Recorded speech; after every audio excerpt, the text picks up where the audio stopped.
Isang mapagpalang araw ulit sa ating lahat mga kachaupan. It's me again, Bernard De Sola Galieto, and welcome to my vlog.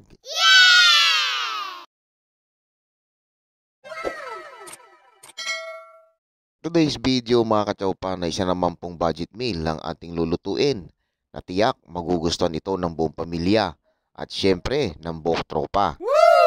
Kaya kung bago ka lang kachaupan sa aking channel ay huwag na po mo kalimutang i-like, share, and subscribe at mag-comment ka na rin para malaman ko kachaupan kung hanggang saan na nakakarating ang aking mga video. Kaya tara, simulan na nating lutuin ito. 1 cup of flour, all-purpose, cornstarch, asin, chili powder,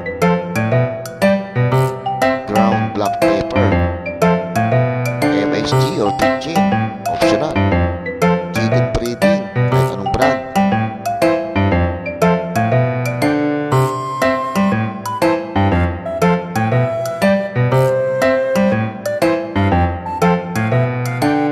Isa't kalahating basong tubig.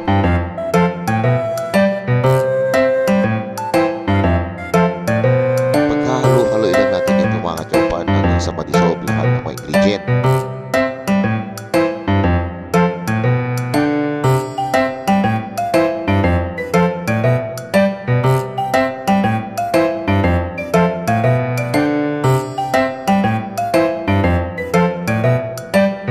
Isang kilong pusit kalawang, nilinis ko na po yan.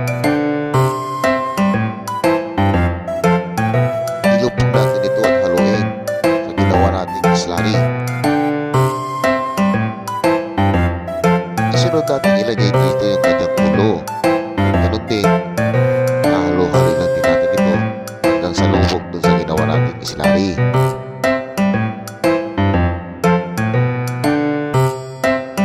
Takpan muna natin or i-marinate mga 30 minutes to 1 hour para lumasa sa ating pusit.